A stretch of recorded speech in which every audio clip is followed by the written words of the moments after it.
Setiap hari, jempol ini terus bergerak, tanpa arah, tanpa tujuan.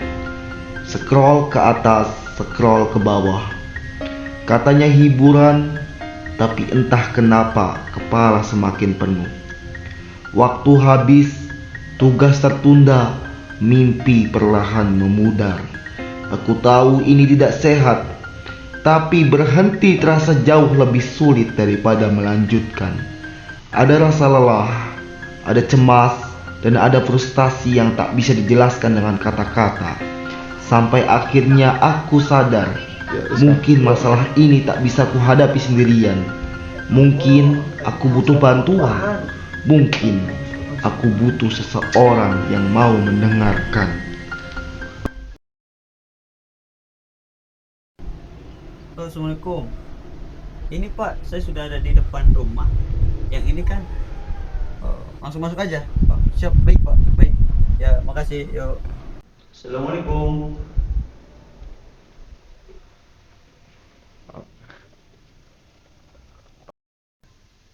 Waalaikumsalam. Silakan duduk Mas. Silakan Mas. Silakan. Oke. Ya. Baik Mas Ihya. Aku ucapkan terima kasih banyak ya sudah menyempatkan waktunya ke tempat Bapak gitu. Sebenarnya saya Pak yang harus minta berterima kasih Pak karena kamu ganggu waktunya Bapak. Jadi perjalanan bagaimana? Lancar? Alhamdulillah Pak, cukup tegang karena saya menggunakan motor jadi hampir setengah jam. Cuaca juga lagi. Cuaca lagi dingin Pak. Iya, dingin juga ya gitu. Berarti dari rumah ke sini setengah jam dan sudah Setengah jam Pak, kurang lebih setengah jam lah. Iya Pak, karena kan cuaca lagi kurang mendukung lah. Tapi saya karena butuh pencerahan lah dari Bapak, saya bismillah lesin aja. Ya, jadi Bapak ucapkan terima kasih banyak gitu teman Mas Ihya sudah mempercayai Bapak gitu untuk kita bareng-bareng mencari sama-sama solusi gitu ya.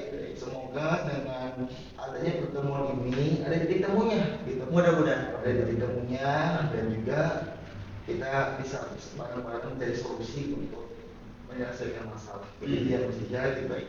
Ya selamat datang di tempat Bapak Mas Ihya. Semoga Mas Ihya menikmati dan sebagainya. Sebelum kita lanjut ke sesi selanjutnya, silakan diminum dulu Mas Ihya gitu. terima kasih Pak.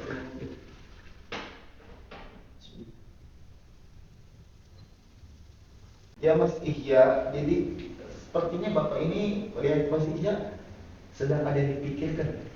Baik Pak. Kayak seperti ada lelah gitu, terus juga ada masalah gitu. Nah, dengan Mas Ihya datang ke sini silakan Mas Ihya boleh terbuka kepada Bapak. Tapi Bapak juga tidak akan menghakimi Mas Ihya. Bila perlu diceritakan silakan diceritakan, bila tidak perlu tidak bisa mewakili. Bapak tidak memaksa Mas Ihya harus cerita sepenuhnya kepada Bapak. Gitu. Silakan Mas Ihya, apa yang dirasakan Mas Ihya? Bapak terima kasih. Sebenarnya tujuan kesini kan sudah saya sampaikan terlebih dahulu. Saya melalui via PA ya, telepon itu sebagai globalnya saya secara singkat. Cuman saya di sini mau keterbukaan saja lah ke Bapak. Saya pengen pencerahan dari Bapak. Kemudian gini Pak yang saya rasakan sekarang, jujur saja ya. Iya Bapak menceritakan itu lagi. Sebenarnya saya ini mempunyai kebiasaan yang mana kebiasaan itu bisa menghambat aktivitas positif saya sehari-harinya. Ya mungkin ini salah satunya. Saya ini punya kebiasaan selalu scroll TikTok berlebihan. Itu Pak yang saya rasakan sekarang ini itu sulit sekali Pak. Yang namanya ketika saya ingin membagi waktu keseharian saya itu habis hampir 50% hampir 10 jam saya habis scroll TikTok gitu Pak. Saya pusing gitu ataupun gimana solusinya, maka saya datang ke Bapak minta solusi lah. Jadi Mas Ihya yang dialami Mas Ihya sekarang ini seperti memegang HP. Betul Pak ya. Sehingga kegiatan Mas Ihya yang lainnya terbengkalai. Betul Pak. Gara-gara HP scroll Pak itu Pak. gitu ya. Dia bikin Mas Ihya. Memang HP ini sedang marak ya di zaman sekarang ini. Bahkan anak kecil pun sekarang juga sudah Fasilitasi Pak. fasilitas yang kayak gitu. Jadi banyak juga yang sudah kecanduan atau sering scroll TikTok gitu. Yang namanya scroll TikTok itu kan video-video singkat ya, sekitar 15 menit, 15 detik, 15 detik, 30 detik sampai 1 menit gitu berarti ya. Itu kan banyak. Sehingga kalau orang yang sering memegang HP dan juga scroll TikTok, Instagram dan sebagainya, gitu ya, itu akan membuat dopamin kita tuh terbentuk rasa nyaman dan juga selalu ingin praktis dan instan. Ya. Kalau Mas Ihya selama scroll TikTok itu nyaman nggak rasanya? Oh iya Pak, ketika saya scroll TikTok, sebenarnya saya tidak menemukan ketenangan, kenyamanan. Justru yang saya dapatkan rasa gundah gulana, kemudian rasa pusing, pikiran kosong. Jadi apa yang saya sih udah kosong aja pengen pikiran. Bahkan saya hampir frustasi kok, saking apa sih saya kayaknya gak punya tujuan Pak itu dan scroll TikTok. Karena saking parahnya saya kegiatan-kegiatan yang positif saya lakukan semua dan saya habiskan dengan TikTok dan scroll gitu Pak. Berarti Mas Ihya ini ketika scrolling itu, kerjanya scrolling itu nyaman ya? Sangat nyaman sekali. Nyaman Pak, menurut nyaman kalau dirinya nyaman, baik yang melakukan kenyamanan. Oke, tenang gitu ya. Karena kalau scroll di ruang Pak, Tapi kan kelamaan akan timbul rasa ini tuh, rasa kayak capek, sampai lelah, pusing. Oke. Saya yang merasakan wah itu Pak, luar biasa ya itu dampaknya gitu. dampak dari scroll itu. Nah, oke Mas Ihya, Baik Pak. jadi ketika Mas Ihya scrolling, kegiatan scrolling ya, download Instagram dan sebagainya gitu, Bapak bertanya apa Mas Ihya gini? Boleh Pak. Jadi apa saja dampak Mas Ihya yang rasakan selama ini? Yang Mas Ihya rasakan ketika scrolling gitu, entah atau kegiatan yang lain bermegale dan sebagainya gitu. Silakan, boleh. Betul Pak, itu dampaknya berpengaruh sekali Pak itu. Bahkan kegiatan aktivitas keseharian saya pun yang sebelum saya apa ini kecanduan scroll itu saya mengikuti kegiatan mengerjakan tugas saya udah biasa.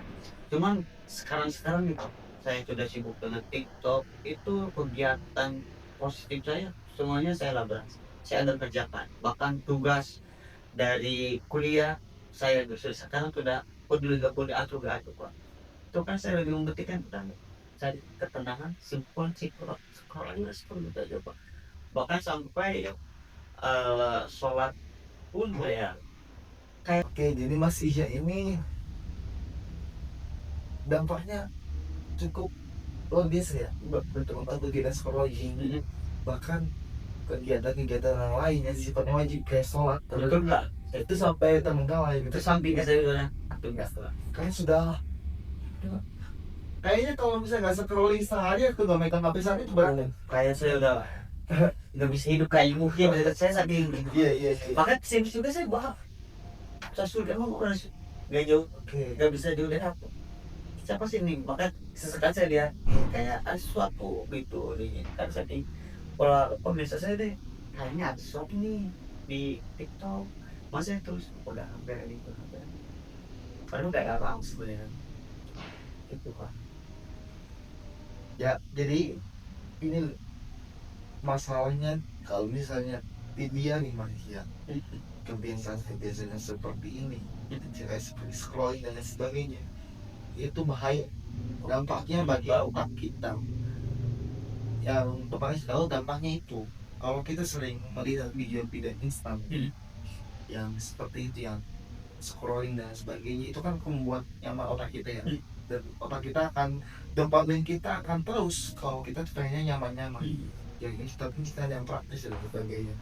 Nah, dengan kita kebanyakan scrolling, otak kita itu kan namanya adalah otak burnout atau menjadi otak yang busuk.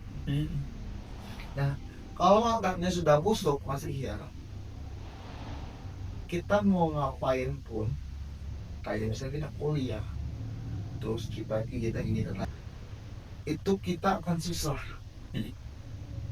Dan kita mau ngomong pun akan susah gitu. Dan kita juga susah untuk menangkap pelajaran mata kuliah dan lain sebagainya. Maka dari itu, lalu apa solusinya untuk bisa mencari alternatif lain kegiatan scrolling tersebut? Nah, ya kan Bapak jelaskan gitu ya. Itu. Jadi solusinya kan iya, masih ya itu kalau misalnya Bapak cari alternatif lainnya, masihnya bisa diganti dengan alternatif lain, yaitu diperbanyak dengan baca buku dan lain sebagainya seperti itu ya. Karena apa? Dengan baca buku kita itu, otak kita akan mengingat atau melihat kosakata baru seperti itu ya. Dengan diganti dengan scrolling, tapi ini kasih ya, biasanya orang yang kebanyakan scrolling itu untuk dipindahkan ke alternatif lain dengan cara membaca buku itu berat banget. Betul nggak mesti yang Kan saya mungkin ketika merasa jenuh saya baca-baca itu nggak kuat, mungkin beberapa menit, nggak nyampe 10, bahkan 2 menit, bahkan 5 maksimal namun saya udah apa ini, langsung ke scrolling. scroll aja lah, simpel aja. Ya, nah itu kalau misalnya kita sudah terlalu bertanduan gitu, kita akan susah.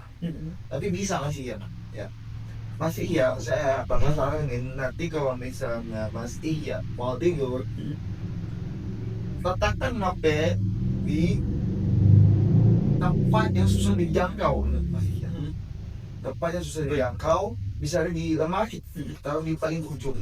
Agar apa?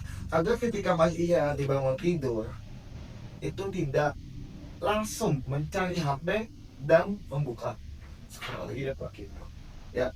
Jadi setelah itu insya Allah ya 30 menit lah setelah bangun tidur masih ya keluar menarik nafas terlebih dahulu gitu tanpa memegang HP. Benar-benar 30 menit itu jangan dipakai untuk menyentuh yang namanya handphone. Baik ya, karena kalau misalnya sampai menyentuh lagi otomatis masih langsung bukan scrolling seperti itu ya.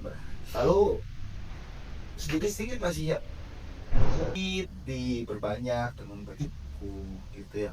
Lalu kalau bisa, kalau memang sudah terlalu kecanduan mana, jalan satu-satunya adalah menghapus aplikasi tersebut. Oh, itu baik. Karena apa? Kalau misalnya dihapus, kita akan membuka lagi, mengingat lagi. Orang itu di HP, kita akan melihat itu tadi penting. Baik tahu. Ya. Kalau misalnya jika lo tidak mau dihapus juga, ya dikurangi ya. Biasanya scrolling itu 10 jam dan tidak kerja 10 jam ya, sehari hanya 2 jam 10 jam gitu. Jangan terlalu sering masih ya, karena itu akan membuat otak kita bernaung, otak kita busuk, sehingga kita menangkap materi perkuliahan, materi online, dan mengingat kita akan susah jadinya, seperti itu ya. Maka dengan baca buku dan lain sebagainya, itu akan sedikit-sedikit memperbaiki otak kita. Oke, terima kasih Pak untuk solusinya. Ya, solusinya. Tadi Bapak menyarankan langkah-langkah untuk bisa terhindar ataupun bisa mengefek lancar penggunaan HP ya. Jadi tadi harus digunakan waktu untuk kegiatan-kegiatan positif, mungkin salah satunya dengan banyak membaca ya Pak ya. Kemudian tadi harus menghapus. Insya Allah kan saya akan akan saya lakukan ini dari sekarang, mudah-mudahan ini menjadi jalan untuk hidup saya lebih baik Pak. Amin. Dan terutama kalau kita jangan lupa taruh HP. Betul Pak, yang pada susah di-download gitu ya. Siap Pak. Ya mesti ya Pak ucap terima kasih banyak ya sudah mampir ke tempat Bapak. Semoga apa yang kita obrolin tadi, saran-saran dari Bapak, semoga bisa menjadi titik temu masalah gereja Mas Ihya. Bapak ingin bertanya apa yang dirasakan Mas Ihya setelah mengikuti sesi konseling? Alhamdulillah Pak, cukup lebih baik karena awal saya kesini saya pemikiran saya sudah buntu. Sekarang setelah berbincang dengan Bapak, saya menemukan beberapa solusi itu kayaknya sudah menemukan jalan ataupun langkah ataupun solusi untuk menata hidup saya lebih bebas, Oke. lebih tenang, lebih relax, lebih enjoy lah. Alhamdulillah. Terima kasih. Terima kasih. Semoga saran-saran dari Bapak bisa dipakai sendiri. Baik, Ya, dan baik, bisa menjadi manfaat buat baik, Pak. kehidupan yang gitu. Pastinya pokoknya terus semangat. Jangan juga menyalahkan diri sendiri Baik, Pak. dan juga tetap fokus gitu ya. Apa kegiatan-kegiatan lain jangan sampai terbengkalai lagi. Siap. Kemarin pokoknya semakin mengikuti sisi konseling ini, semoga hidupan dia semakin baik ke depannya gitu. Baik. Tetap semangat ya Baik, dan Pak. hati di jalan. Terima kasih. Pak. Jadi jangan